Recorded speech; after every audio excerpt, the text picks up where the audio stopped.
ছিলেন আপনি আবারও আপনাদের ধন্যবাদ। বিশেষ করে সাংবাদিক ভাইরা অক্লান্ত পরিশ্রম করে।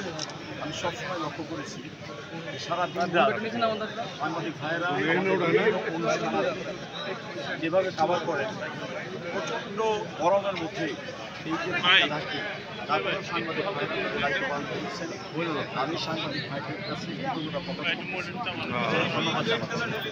আমার আজকের প্রতিক্রিয়া খুবই চমৎকার, আমার অনেক আনন্দ লাগতেছে। আমি মোহাম্মদ আবুল আলমের কাছে শুকর আদায় করি।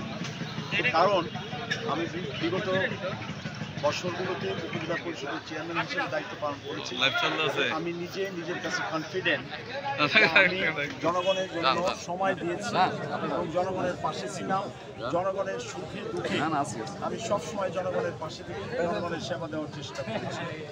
আমাদের মাননীয় সংসদ জনাব সালমান এফ রহমান সাহেব সারা বাংলাদেশের মধ্যে যতগুলো খুবই সুনাম ধন্য একজন এমপি। আমরা গর্বিত এবং ওনার পৃষ্ঠপোষকতায় ওনার নির্দেশনায় যত ডেভেলপমেন্ট ওয়ার্ক আমাদের দোহারে আমরা করতেছি সব কিছুই মাননীয় সংসদ জনাব সালমান এফ রহমানের নির্দেশে, ওনার নির্দেশনায়, ওনার চেষ্টায় আমরা মাঠ পর্যায়ে এটা বাস্তবায়ন করে চলছি। মোহাম্মদ আবুল আলমের কাছে আমি শুকর আদায় করি। সমস্ত দোহারবাসী আমাদের পাশে আছে এবং আমাদের এই যে ডেভেলপমেন্ট ওয়ার্ক পাশাপাশি জনগণের সেবা করার জন্য যে দোহারের মানুষের কাছে থাকি এটা সারা দোহারবাসী থাকি। তারপরে আমাদের আওয়ামী লীগ, ছাত্রলীগ, যুবলীগ, স্বেচ্ছাসেবক লীগ, মহিলা আওয়ামী লীগ, যুব মহিলা লীগ, কৃষক লীগ, আমাদের বন্ধুপ্রতিম, ভাতৃপ্রতিম সংগঠনের সকল পর্যায়ে নেতৃবৃন্দ আমাদের ডেভেলপমেন্ট ওয়ার্কগুলো পাশাপাশি জনগণের খেদমত দেওয়ার সময় সবসময় তারা আমাদেরকে সহযোগিতা করে। সেই হিসেবে দোহার আসলে খুব সুন্দর একটি জায়গায় গড়ে উঠেছে, সুন্দর উপজেলা গড়ে উঠেছে। এখানে আইন শৃঙ্খলার পরিস্থিতি মাসাল্লাহ খুবই ভালো এবং শৃঙ্খলার অবস্থা সন্তুষ্ট। সাংবাদিকতা করে তারাও অবশ্যই জানেন যে দোহারের অবস্থানে যে সমস্ত কাজ আমরা এখনও সম্পন্ন করতে পারি নাই, যেমন গ্যাস আনার কথা জনগণের দাবি, আমরা কথা বলছি দোহারে আমরা গ্যাস নিয়ে আসবো। আল্লাহর রহমত আমাদের মাননীয় সংসদ চেষ্টা করতেছেন, ইনশাল্লাহ খুব তাড়াতাড়ি দোহারে গ্যাস চলে আসবে। পাশাপাশি সমস্ত ইউনিয়নগুলো যে ব্রাঞ্চ রোড যেখানে যেখানে যা যা সমস্যা আছে সেই সমস্যাগুলো আমরা সমাধান করি।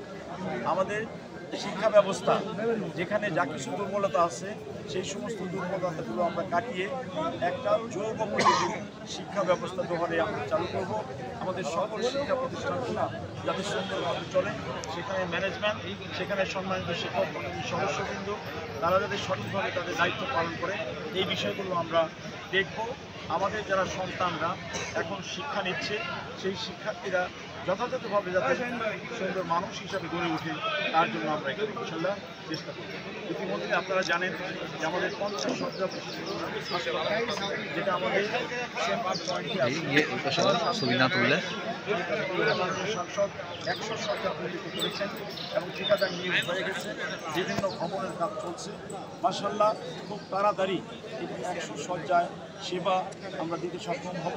এখানে যত সংখ্যক ডাক্তার দরকার, যত সংখ্যক সেবিকা দরকার, আমি বলবো একটা মফস্বল শহরে আমাদের শহরের যে সমস্ত হাসপাতালগুলো আছে তার সমান মানের চিকিৎসা সেবা আমরা দোহারের জনগণ দেব ইনশাআল্লাহ।